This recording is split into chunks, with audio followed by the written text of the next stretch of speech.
Greetings. So, I'm starting off my shaving series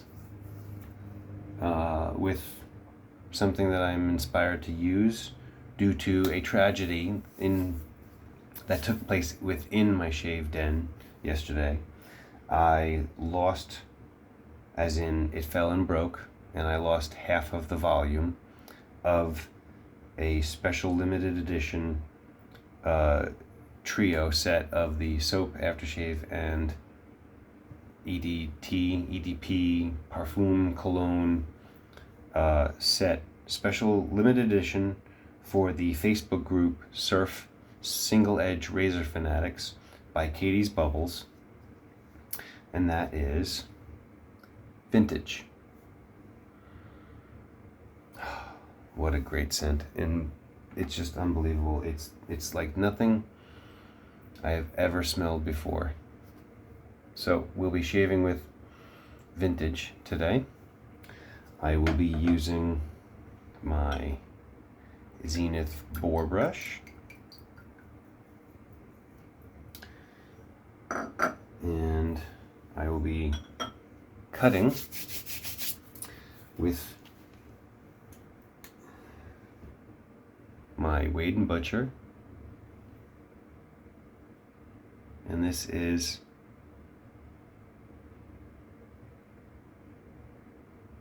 simply says Wade and Butcher Sheffield.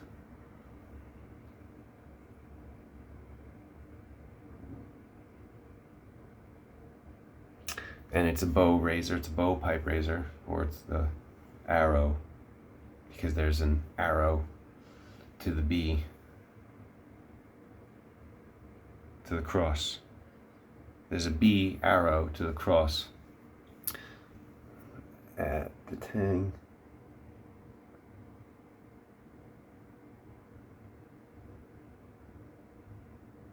So it's a pipe razor due to the fact that it's less than 4/8, and it's got a nice sway back to it.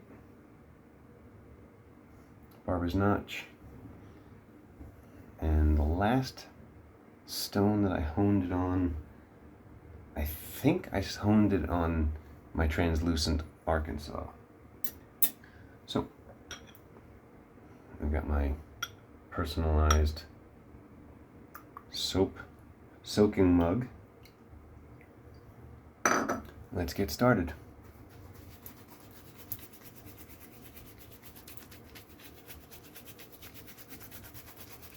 Wet down the surface.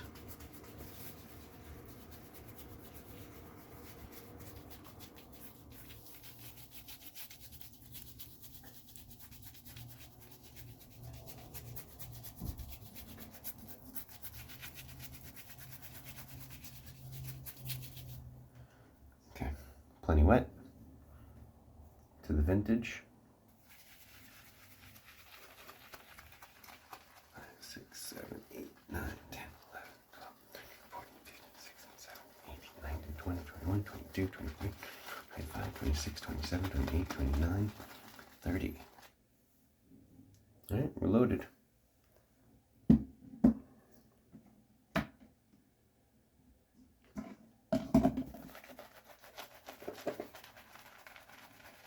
Got a face that's wet. Got a brush that's wet.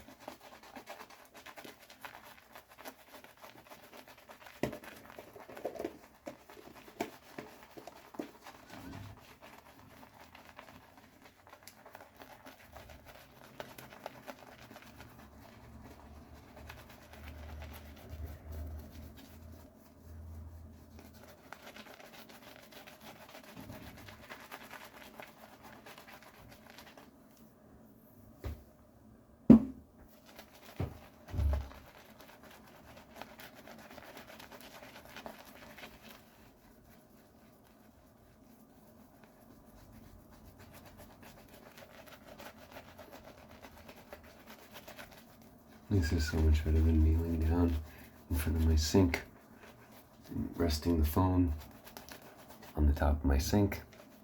Here I get to stand up.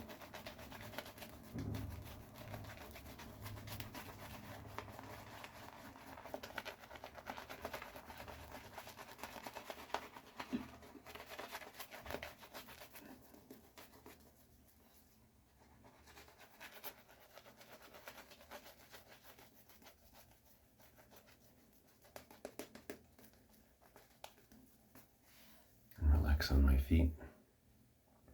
Look at that. Look at that growth. Swollen.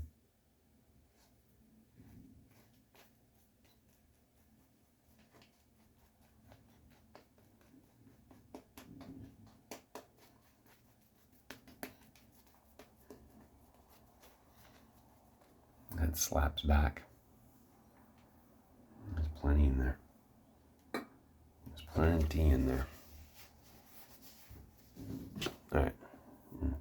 Not too used to having a camera when I move around at my own sink to try and get myself comfortable to shave. So I might fall out of frame. I don't really care, but I'm going to try to stay right here so you see me.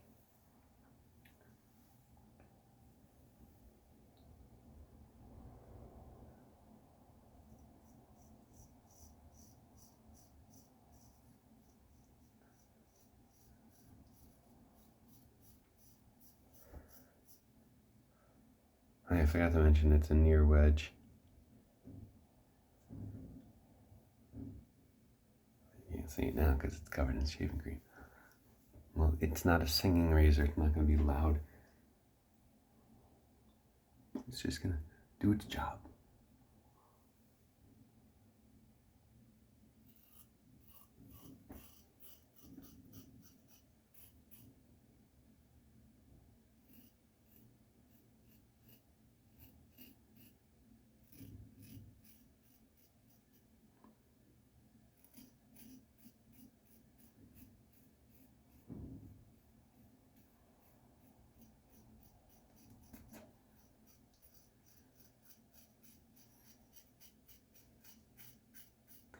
So, all right, Katie's Bubbles Vintage.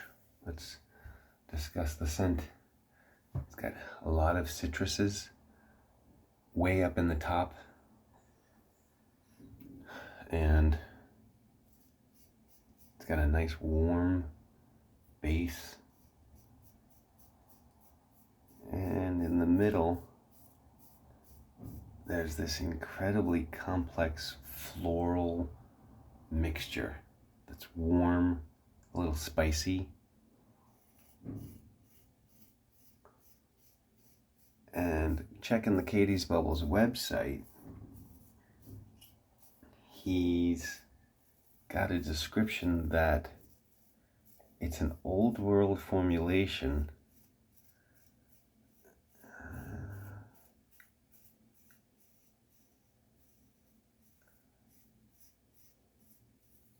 using new technology. And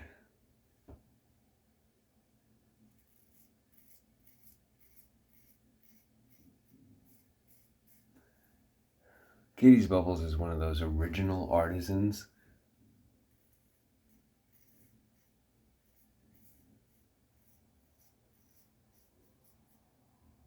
where he's hand making the soap in small batches.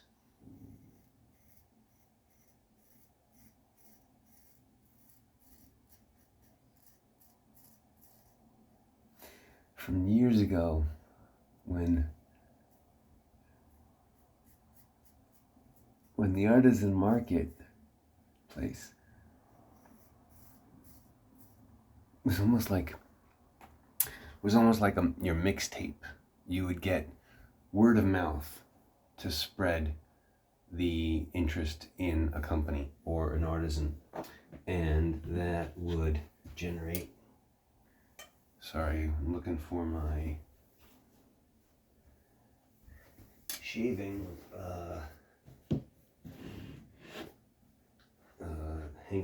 hand cloth, because my shaving hand cloth, I don't know where I put it. I use it to wipe down my razor, to keep my razor dry. Let's just go with a new one. Okay, so Katie's Bubbles, and the stuff was you would wait, almost like waiting for a new episode of your favorite show to come out, when you heard there was a new scent coming out from these artisans because it was all word of mouth. It wasn't highly publicized through social media.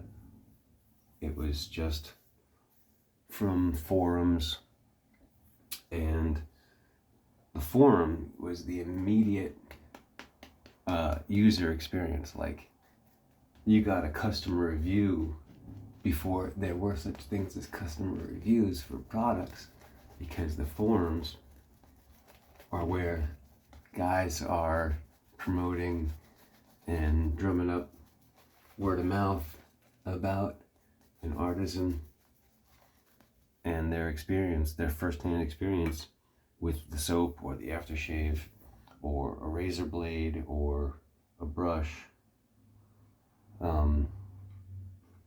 And limited editions like this vintage were just released through a Facebook group. So the buy-ins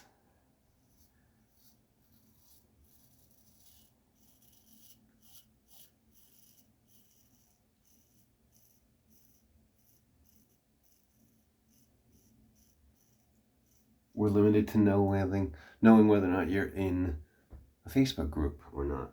And if you didn't know, then you didn't know, and you're out of luck because you weren't a member of the Facebook group.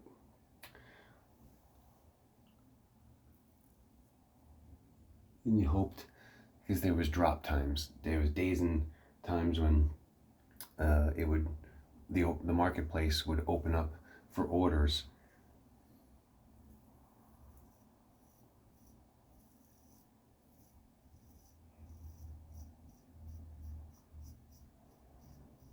So you'd get drops.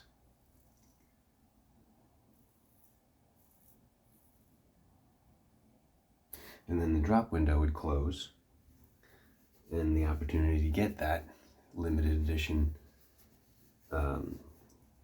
soap and splash was closed. Another one, it happened all over. Holy Black was a big one.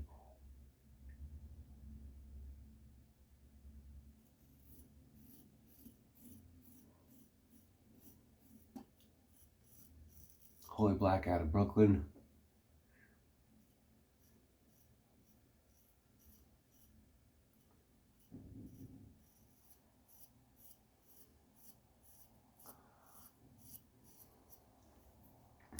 Now you've got the growth of these artisans into fully fledged companies, and their popularity and their familiarity grow, and you lose that sense of personal, first-hand, artisanal connection to the product from the maker.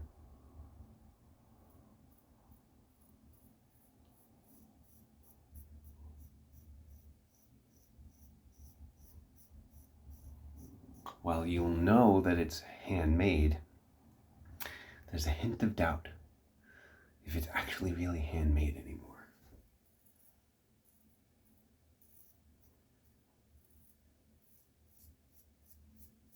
And then there's always the real antique, real vintage, real classic, real well-established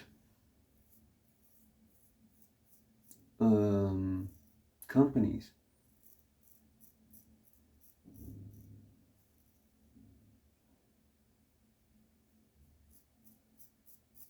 That you know have been around for so long, there's no possible way that they're still making everything they're making. And if you end up seeing them show up on Amazon now, then you kind of assume there's no possible way at this point, at this level, the expected volume output of product by that company, there's no possible way it could still be handmade. Just not possible. And you doubt the authenticity of the idea of handmade. Though you'll get a reseller or a vendor who might get a chance to interview the company and the owner, and you'll know that, hey, maybe soap making isn't so difficult for a mom and pop shop to keep it personal, to keep it handmade.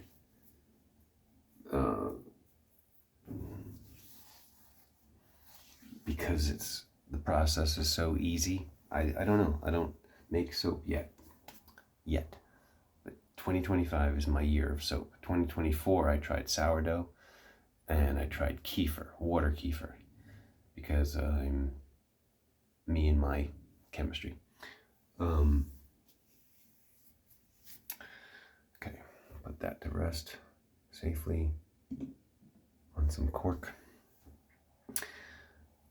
Yeah, so the 2025 is going to be my year for soap. I'm going to try my hand at making cold process shaving soap. For years, I've already had all of the sodium hydroxide, the potassium hydroxide, the palm kernel flakes, the kaolin clay, the bentonite clay, the shea butter, the tallow, beef tallow.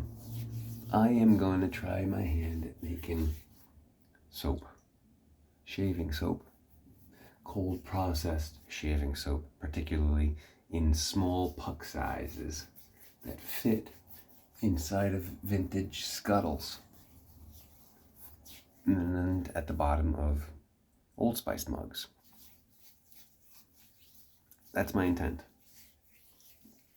by using muffin mold, silicone, high temperature silicone muffin mold.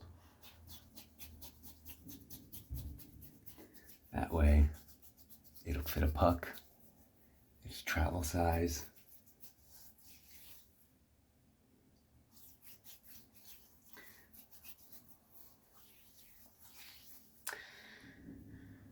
Alright, pass one is done.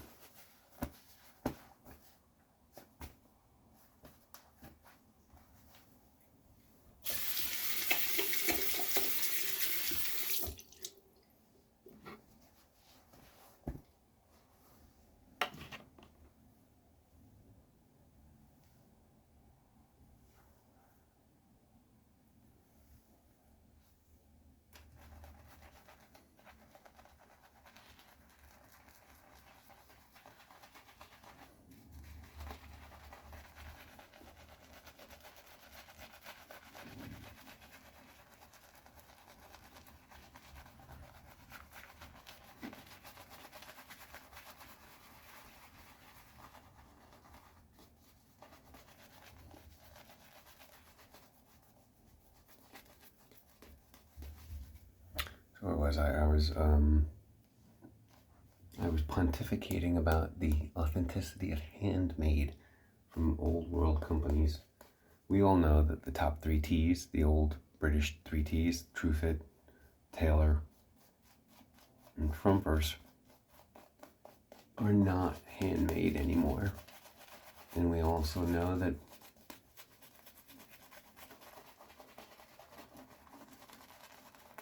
there's a lot of chemical additives to be more economical for the company, that work as surfactants, synthetic fragrances,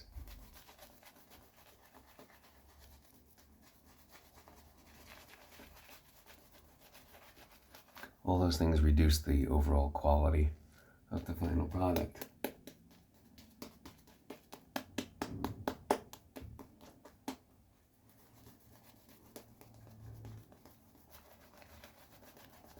Did the original Taylor Old Bond Street hand make it out of actual soap and essential oils and fragrances and plants and extracts? Yeah, probably, sure. Back when they started their company, and when they got notoriety, and when they got their familiarity, and they got their popularity, and they got the revenue, They changed and changed and changed because that's the way of business. Global. That's the way the global economy works. All right, we're going to take it across, starting with the opposite side.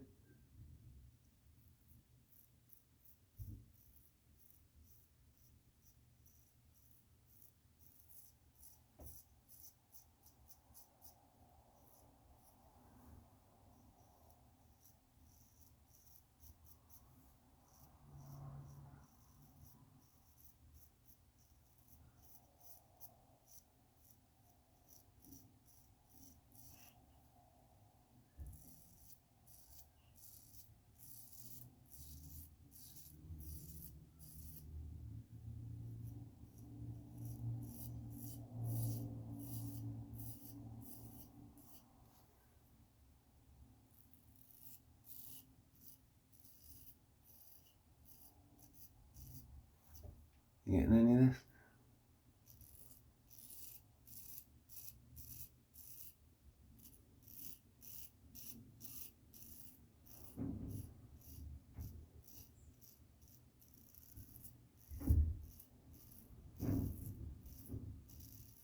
Are they better than Barbasol?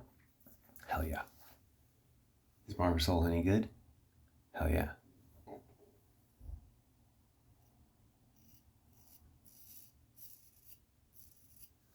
Barbasol is great for the guy who has a 3, 5, 7, 12, 20 blade cartridge razor.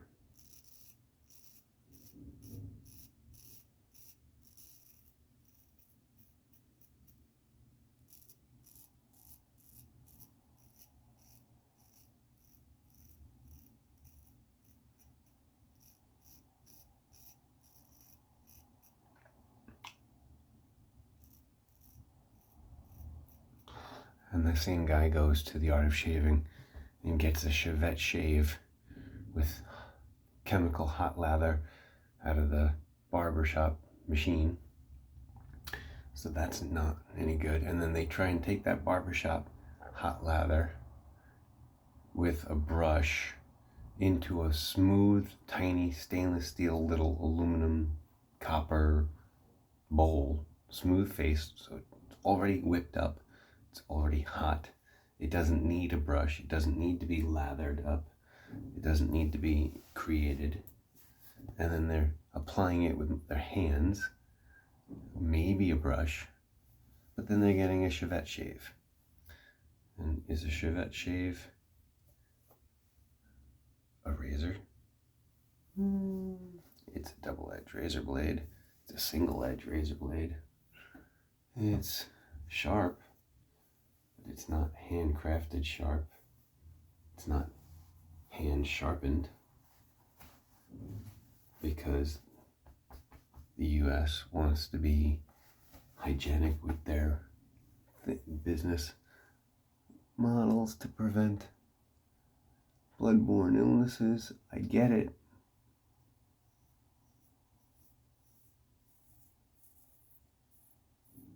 But what they don't get is they don't get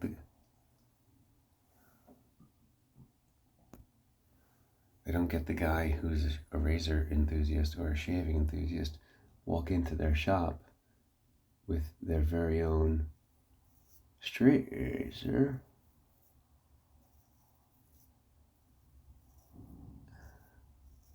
I know this because I tried this. I took my own straight razor and soap and brush to the barber shop that I was going to at the time.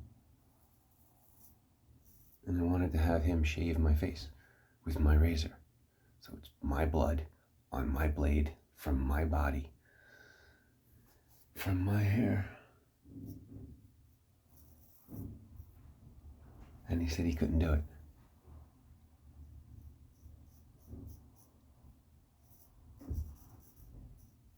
So he'll take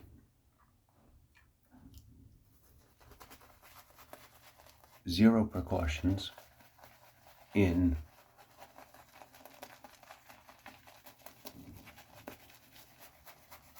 taking my gear to shave me, and he'll just prohibit it just outright prohibit it.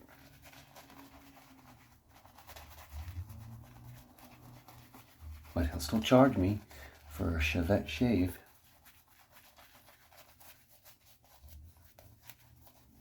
Because that's business. He'll still conduct business. He'll still take my money. He'll still give me a shave with his Chevette and his either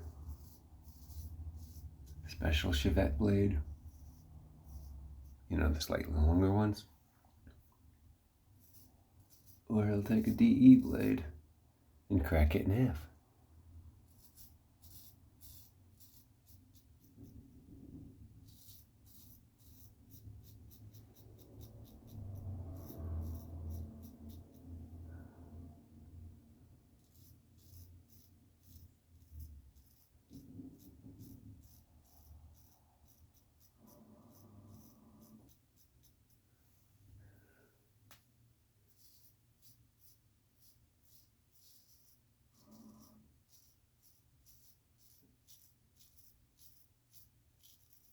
My point being, there's no good side to going to a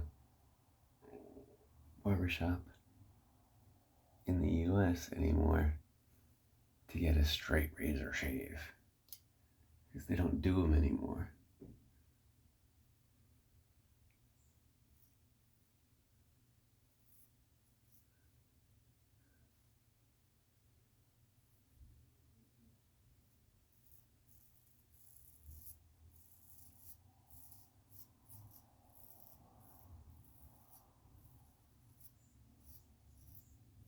You know what it comes down to for me?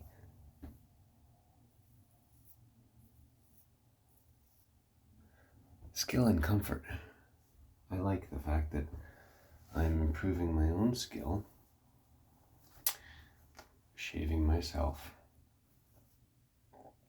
and that comfort.